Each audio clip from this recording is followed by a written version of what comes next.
Okay, so last but not least, we have the legendary BioCurio team. The team is composed of Hertek, Amelie, Edie, Jesse, Justin, Amy, and Yara. The BioCurio Team challenge is to help undergraduates prepare for future success in the Canadian bioeconomy, including graduate studies.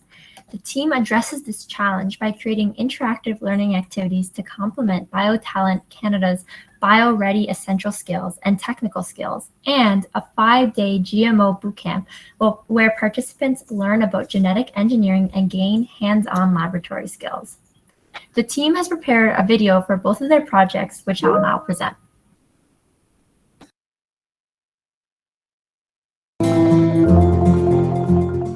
Applying to medical school, I thought the most important element of my application would have been the tangible things that I had accomplished. But after seeing the questions and going through the process, I realized it's more important to showcase the various soft skills that you've developed throughout your life. And these skills include communication, collaboration, and problem solving. And going through the process, I really realized that even though these are skills that we're always told to develop, we're never really taught how to do this, and therefore I always felt really inadequately prepared. Her tech story is not unique. In a biannual survey conducted by the Association of Graduate Recruiters, it was reported that employers say many candidates are normally academically proficient, but lacking in soft skills such as communication, as well as verbal and numerical reasoning. The Government of Canada has identified 9 essential skills called the Skills for Success, which employers seek and which allow an individual to thrive in Canada's shifting workplace and economy. Building from BioTalent Canada's 9-module self-paced virtual course to address these aptitudes, the BioCurio team has developed a complimentary 6-week skills development program to offer participants the collaborative environment and application necessary to set themselves apart in the competitive market. Our flipped classroom model allows participants to work through the online modules at their own pace, while providing weekly synchronous sessions to review and apply the material learned. Activities included Murder Mystery, Jeopardy, and Escape the Apocalypse games. Each workshop also included opportunities for peer-to-peer discussion and reflection. The pilot run of this workshop was met with outstanding feedback. A general trend emerged in which participants indicated they felt more confident in the targeted skill upon completion of the workshop. Most notably, 100% of participants indicated that the relevance and application components of the workshop were beneficial.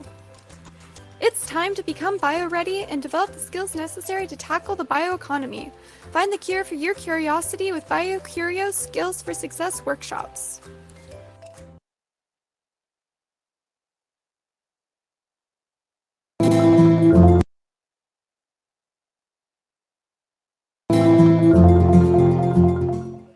After having completed my first year of university, I still have not stepped foot in a real laboratory.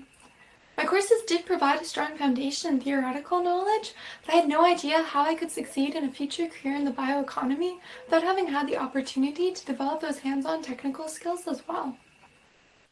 Does this sound familiar to you? Do you feel your courses lack application and real-world connections? Do you feel overwhelmed by fast-paced courses and assessments? Have you ever wished to see theory in action? You no longer need to wait for upper year labs to gain an understanding of practical molecular biology concepts. Introducing the GMO Bootcamp, hosted by BioCurio. We recognize the gap in the curriculum and we strive to enhance student learning by creating opportunities for skills development to complement the theory taught in the classroom. Our 5-day student-centered guided inquiry program allows participants to work at their own pace in an exploratory environment. Participants will investigate possible applications and careers through guest lectures and activities such as creating and transforming a plasmid, running a PCR, and analyzing a gel, ultimately culminating in the final bacterial painting activity, which was a blast for everyone. The student-led program offers a new approach to science education by providing participants a safe and collaborative environment in which students learn from one another. The small instructor-to-student ratio ensures all students can actively engage and participate in their own learning in a meaningful way. 100% of participants in the GMO Bootcamp pilot run said they would recommend this program to a colleague, and it was rated 8.3 out of 10 in regards to enjoyment, engagement, length of days, relevance, and quality of teaching. It's time to approach molecular biology education from a new perspective. Find the cure for your curiosity today.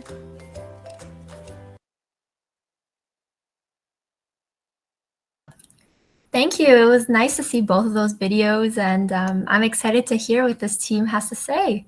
Edie? Awesome. If you can go to the next slide. Perfect. So before we begin, we would like to take a moment to thank our academic advisors, Jenna and Dr. Fox, who provided valuable advice, as well as Tash and Carolyn for their help with logistical planning. Next slide. So to summarize our team challenge in 2 words, we would say that our main goal is knowledge mobilization.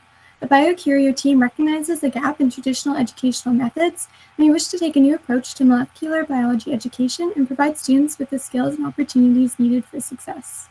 Next slide.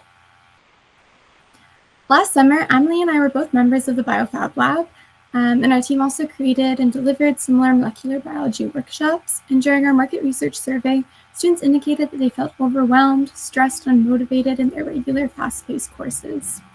Building off the work by BioFab last summer, the BioCurio team wished to address student disengagement.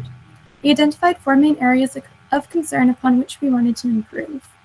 First of all, the lack of early learning opportunities. Students must usually wait until their 3rd year molecular biology lab to gain relevant hands-on experience in the field. However, this is very late in an undergraduate career, and this hinders the ability to approach the material in an exploratory manner to discover or ignite a passion in the field. This also generates a second problem, which the theory for this 3rd year lab is often taught earlier on, as early as high school even. And then this disconnect from having the simultaneous application can really hinder retention and understanding. And then thirdly, traditional educational opportunities tend to focus on hard skill development. However, the SRDC published a report last year which indicated that employers most value soft skills, thus generating a significant lack in readiness and expertise for the workplace. And then finally, here I've used the word memorization instead of learning. How many times have you crammed for a test and forgotten the majority of the content afterwards? Traditional teaching methods focus on a large volume of content, leaving inadequate time to truly understand a concept in a meaningful way. Next slide. The BioCurio team recognized that there is so much room for improvement in the way science education is approached. When we imagine someone who is successful in the bioeconomy, we would attribute them with vast technical knowledge, a deep understanding of theory, strong practical lab skills and socio-emotional skills, and of course the ability to know where and when to apply each of those aptitudes. Equipping individuals who possess an initial interest in molecular biology with these essential skills allows them to flourish and create new ideas, ultimately strengthening the bioeconomy as a whole and leading to a supportive and engaged network of scientists and researchers who set the stage for new individuals through sharing their discoveries and providing learning opportunities for the next generation. Our team is grateful for the opportunities that we have had to learn and grow, and we wish to pay it forward to others who seek the same experiences. Furthermore, in doing so, we continue to have opportunities to further develop our own leadership and teaching skills. Next slide. This summer, our first objective was to develop and run the BioCurio GMO Bootcamp. This 1-week in-laboratory summer camp was hosted at the University of Ottawa's Biosciences Complex to provide graduating high school students and UOttawa undergrads with the hands-on lab experiences that they typically are not exposed to until their 3rd years of studies. Participants had the opportunity to transform a plasmid, run a PCR, analyze a gel, and even paint with bacteria. Next slide. To ensure the success of the bootcamp, our team spent months planning and creating content. These tangible outcomes are the physical, concrete things that we created this summer and that we leave for future iterations of the GMO Bootcamp. First, we have the presentations, a series of 8 lectures to explain to the participants all the lab concepts and techniques that they need to understand to complete these experiments. Next, we created many interactive activities to complement the lectures and allow participants to put what they've learned into practice. The bootcamp's 11 protocols posted on our website include detailed instructions and images to guide the participants through each experiment step by step. We also have a lot of paperwork to pass on. These are documents and notes regarding the organizational aspects of the bootcamp, including schedules and lists and such. Finally, we wrote our end-of-term report, which is an analysis of the bootcamp as a whole, detailing the logistical and administrative work done to ensure a smooth implementation. Next slide. Since the age group for our participants varied, there was a risk that they would not all be familiar with the concepts involved in our experiments. As such, we created 8 lectures to ensure that everyone would be on the same page. The first module focused on health and safety regulations to follow in the lab, so we consulted with the staff from the Health and Safety Department of the university to cover all the bases. The other 7 modules related more directly to molecular biology. To prepare these, we went through the lectures created last year by the BioFab team, which Edie mentioned we were both members of, and we selected any pertinent information that we could reuse in our slides here. We also added some personal analogies and research additional details as needed to ultimately compile all of this data into PowerPoint presentations for the camp. Next slide. To accompany the health and safety presentation, we created the templates for a laboratory hazard identification game to practice the participants' ability to recognize unsafe work environments. We also designed playing cards and a spin wheel for a WHMIS bingo game to test their knowledge of common laboratory hazards. Our biggest activity was the Amazing STEM Race, a team competition to reinforce the concepts relating to the central dogma of molecular biology. Next slide. While the base of our protocols had already been established by the Karen Lab, they needed to be reworked before they could be used by the students in our bootcamp. Our team spent countless hours in the lab practicing the techniques to identify confusing or inefficient sections of the protocols and to update them accordingly. In the end, we created 11 protocols to explain each one of the bootcamp's main experiments. We then built a website for the BioCurio Bootcamp and published all of our protocols online to allow our participants to consult them easily over the course of the camp. Next slide. On the administrative side, we had many conversations with members from the Office of Risk Management and the Faculty of Science. We also discussed with the coordinators of the GG sports camps and the Faculty of Engineering enrichment camps to better understand how to run a summer camp. They helped us create a registration page and identify the information we needed to collect from the participants in our camp intake form. We planned out a general schedule for each day of the bootcamp and then created a spreadsheet to detail the materials needed for the week and their associated costs.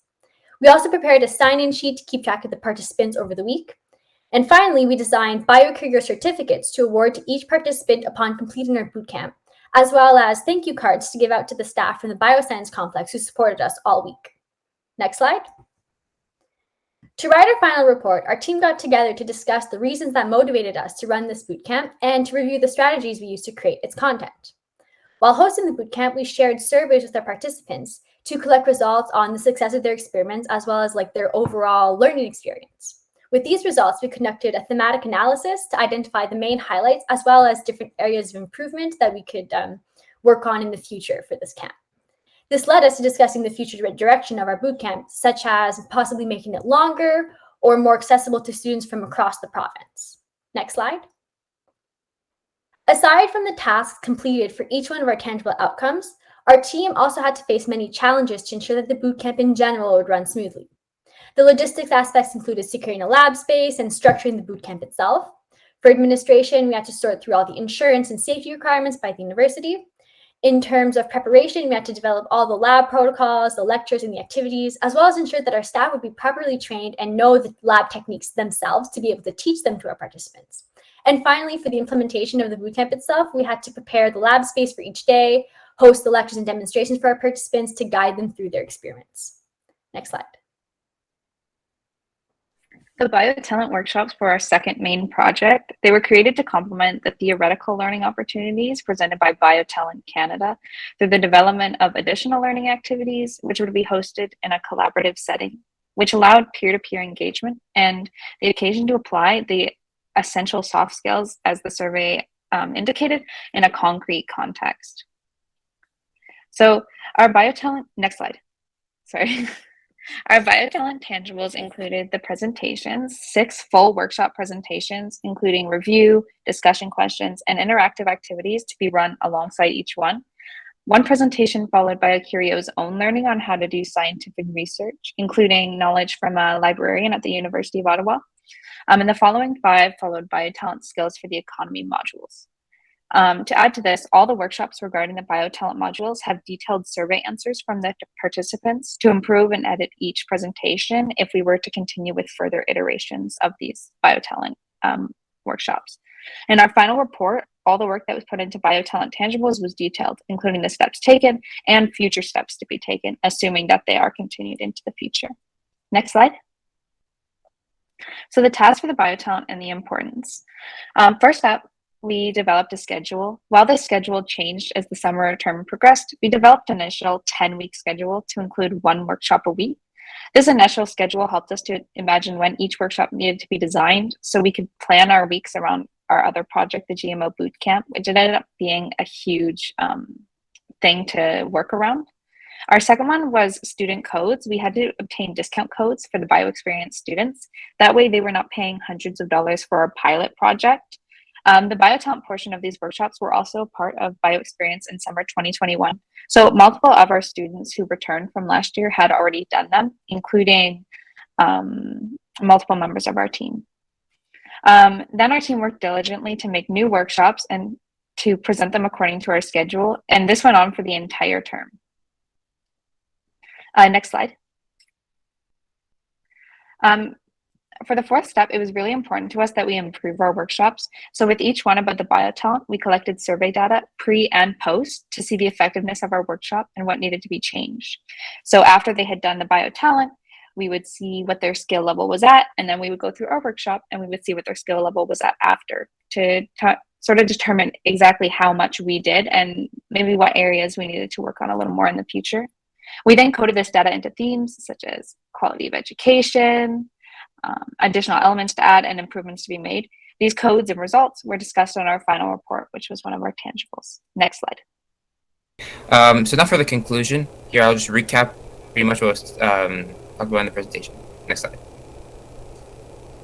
The two main things that should be taken away is the challenge. So what challenge were we faced with, and how was it addressed, and our motivation. So what are the motivations that drove our initiative for the two projects?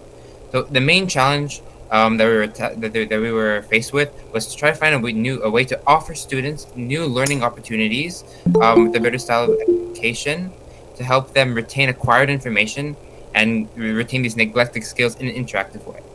So the two main ways that we did this was through the GMO Bootcamp, where we organize and offer students some hands-on activities to help them learn and retain some neglected concepts and just some information that they could not have gotten before, maybe in high school, for example.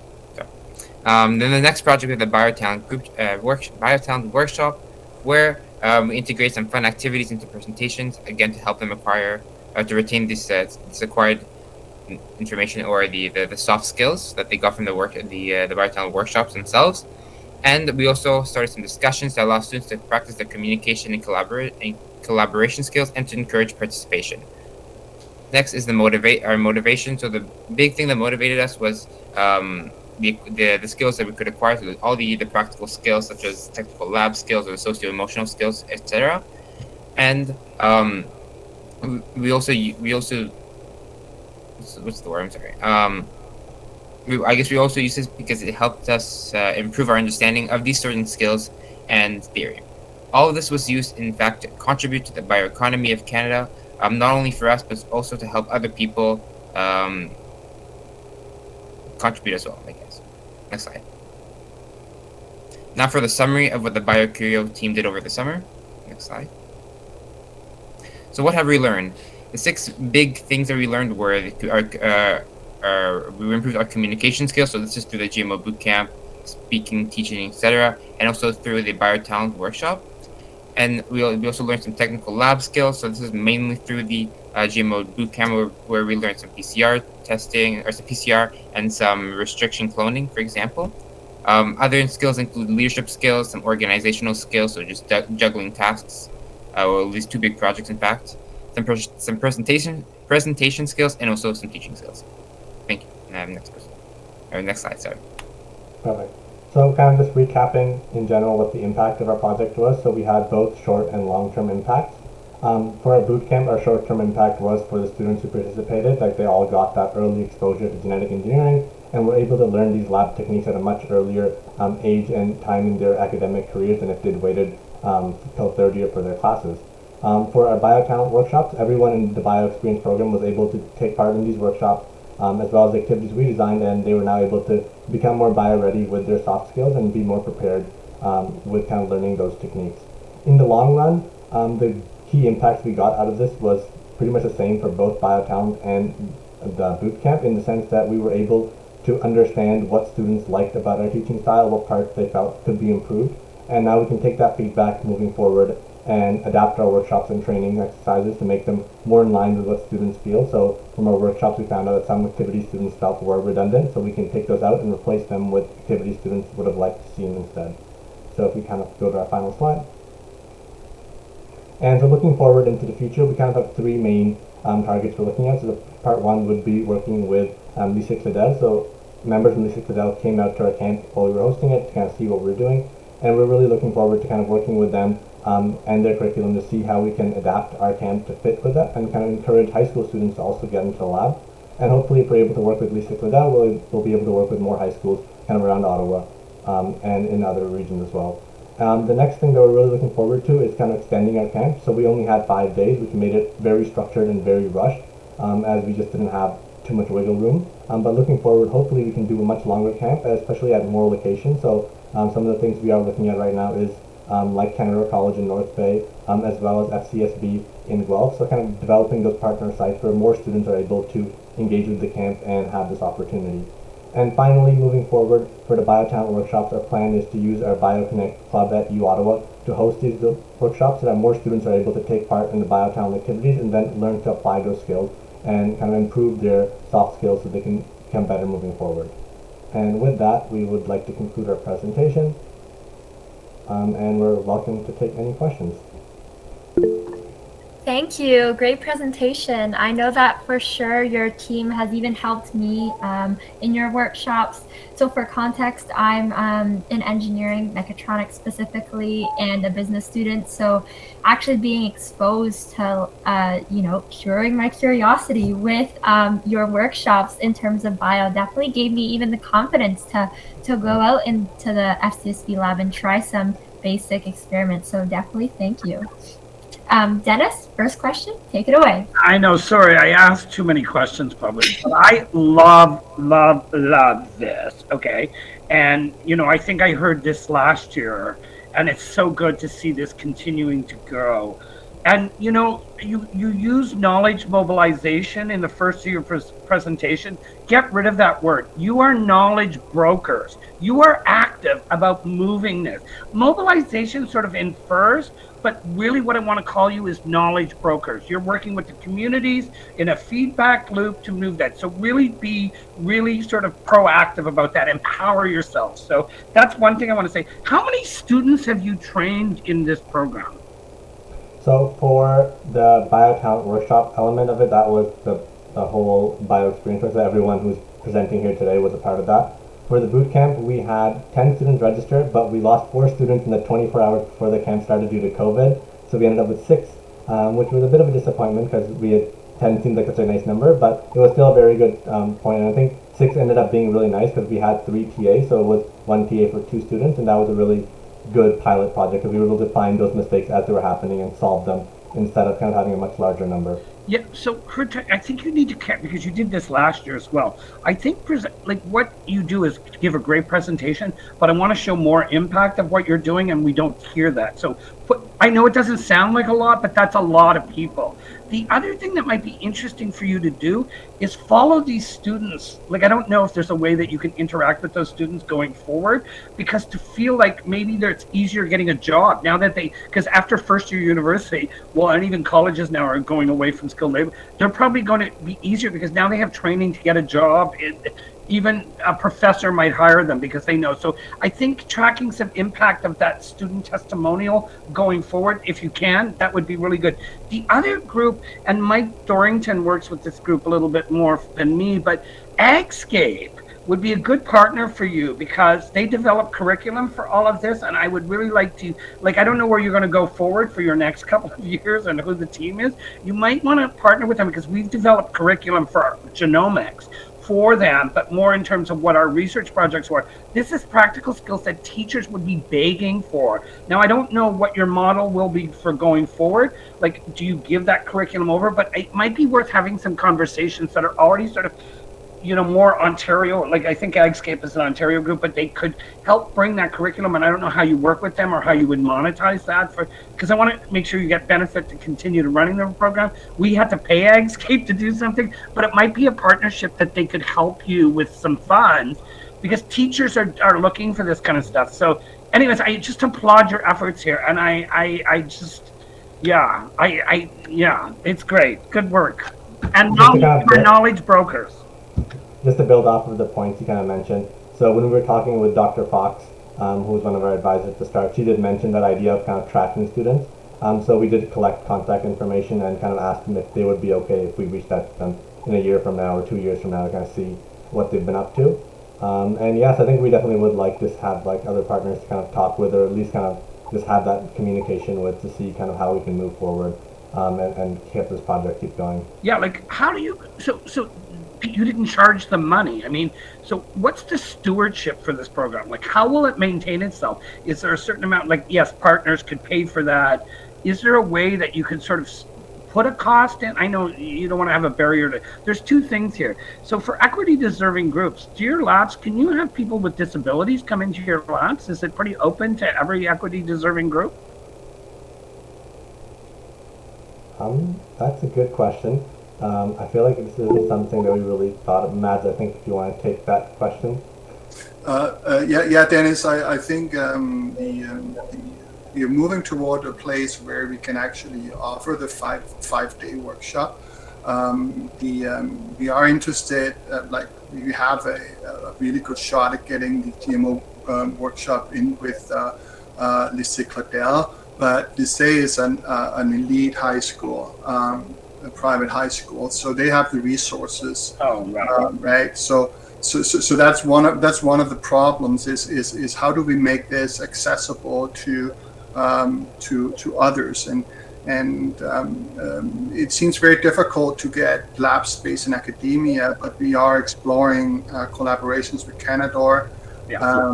And that may be a little bit easier because they have a different mandate than compared to universities. And so maybe that way we can get that in there, and we would have to like say we expand this to a 5 day would be great for high schools, but if we did something for Forest City is also a place where we might be able to offer it as a workshop, and maybe 3 weeks and make it like a summer school, GMO summer school, right? And then you'd be able to charge some fees and apply for funding from various groups in order to pay for accommodation and accessibility and those things. But it really depends on where can we get a lab, right? Right. And how much is that going to cost us, right? Like I don't think we can afford the 20th floor on the Mars building, right? But so maybe we can build some bar garages or somewhere, but again, that's yeah, we'll have to wait and see. The benefit, like we offer two ways, right? So the workshops for the BioTalent, we can probably. I'm still working with BioTalent to see how we can broker their workshops, right? They cost $900 as a package, and which is you're not going to be able to have undergraduates pay that, right? So what we are trying to do is to work as a broker of that knowledge, and maybe be able to offer it for about $100, and that would be virtual. So everybody would have access to it, and it depends on what BioTalent thinks about that idea. And I until now, I think they're very receptive because they do want to reach out to more post-secondary students, and keep that high fee for companies that wants to do training. Yeah, I'm really excited to see the possibilities of where this is going to go. Shay? Yeah, I just wanted to jump in here because hosting a program like this in FCSB is something that we've tried to model out as of recently, seeing how awesome the work you guys have done over the summer is, and we've kind of mapped out where we can reserve 1 or 2 benches, and we're completely independent and private, so there's a couple sponsors who might be interested in working with the BioCurio team to run this program even year round out of the FCSB lab, where we have a few weeks where it could happen, as well as just like, that's what FCSB is all about. We understand also that like you can't become a future SynBio founder if you don't have technical skills and training to start, and it would also allow us to potentially complement that with a little bit of entrepreneurship training as well. So just want to put it out there that we're definitely interested in If I may comment on that, that's fantastic, Jay, and I do want to comment on that in saying that the basically the copyright of this material is owned by Bio Group and their creators, and we already have an agreement with the creators that this is available under a Creative Commons sharing free sharing agreement. So we would be delighted if there's anything that can help FCSB or any other lab can use this to accelerate their work. Thanks for sharing that, Shay. And Mads as well. Dennis, did you have another comment? Yeah, because we work with CSberg, which kind of does a similar thing.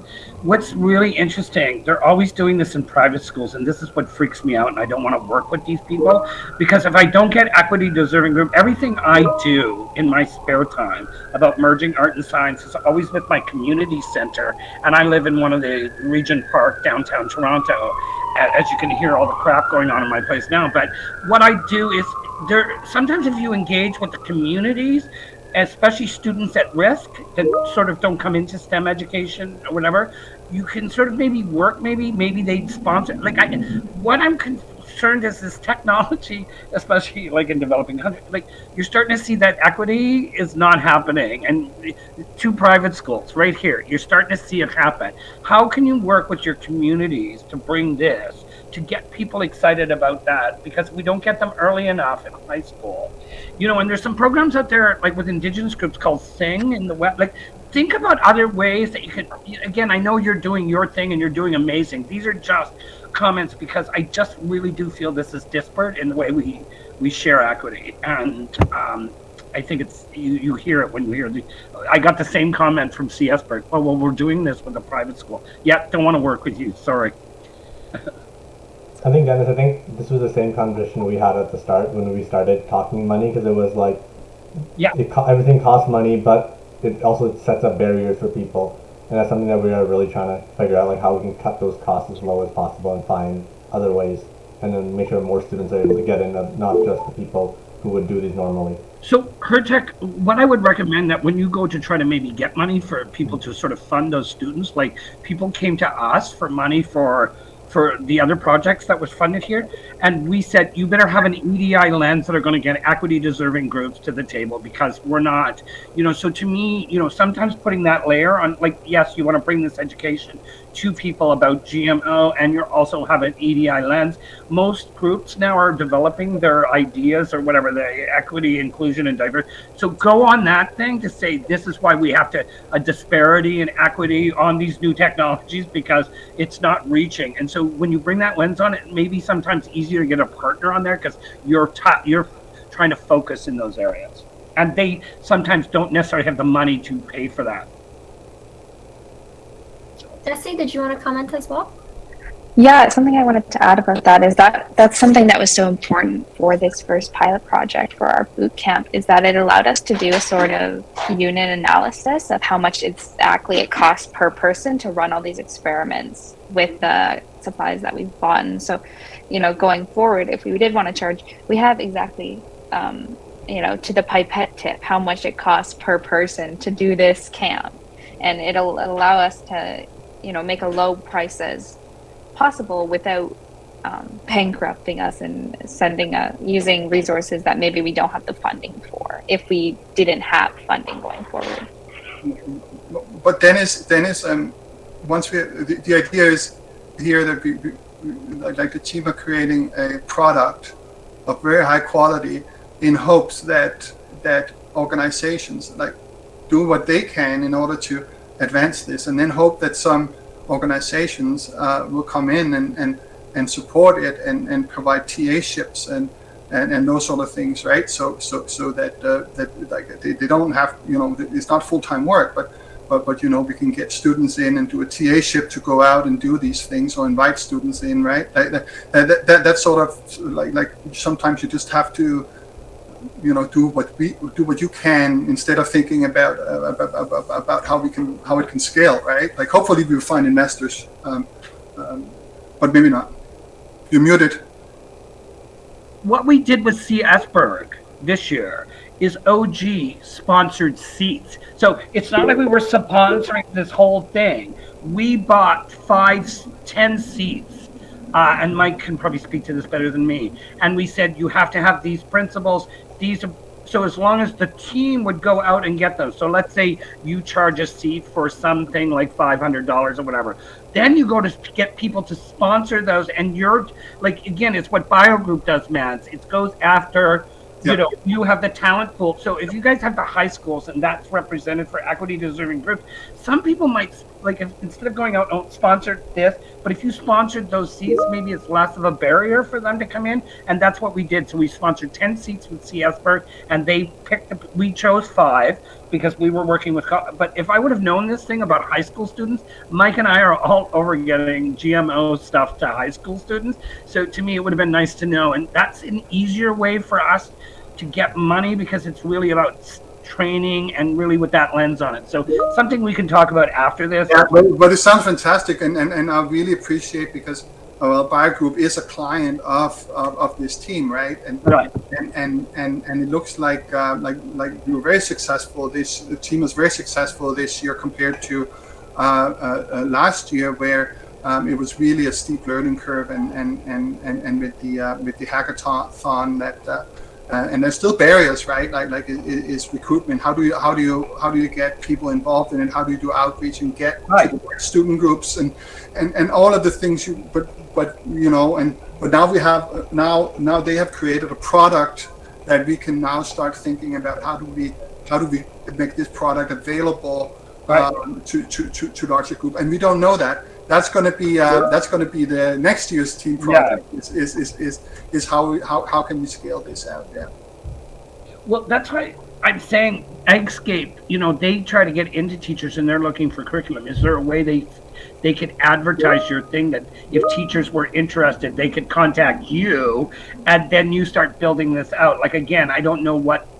Well, high school curriculum. Like, again, I don't know, because we give curriculum to them for free. But what's interesting is, you know, again, high school budgets probably are nothing, but what's the way we monetize this in some way that gets, anyway, whatever. Look, that's for a certain, that's for a future. I really want to support this as much as we can, and I think Mike would be really excited about it, and because you're getting the GMO Bootcamp really specific, but I also like the WIMS training, because like Mike sent me a message going, I can't believe anybody's made WIMS. Anything interactive is the best. So if you can make WIMS training fun, believe me, you can make $1 million right there.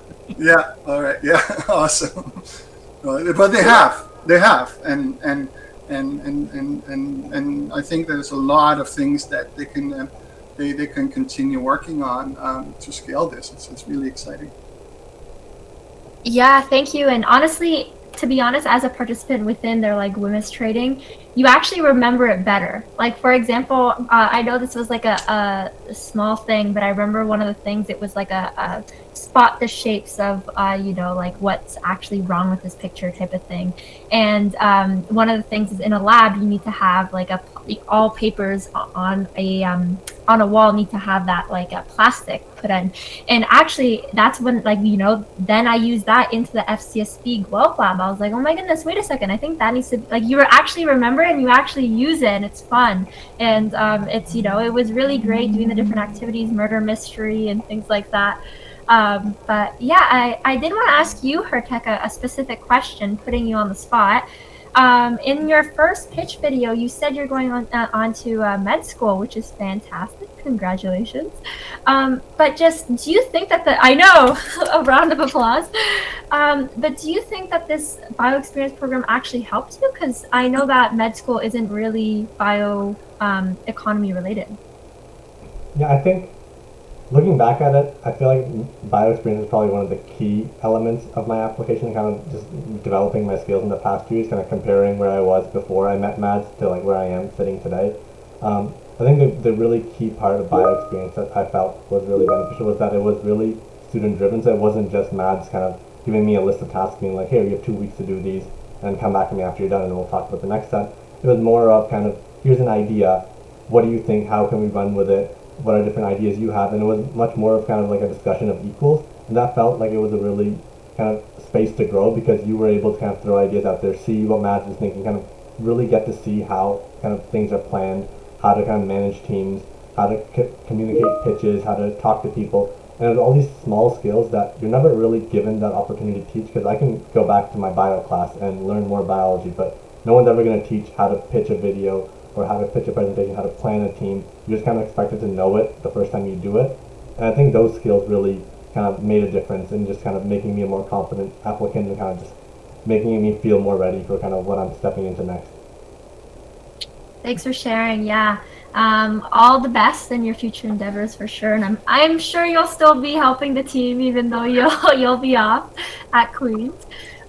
With that note, I think that's actually the perfect transition to pass the baton over to Tasvik to talk about the different panelists.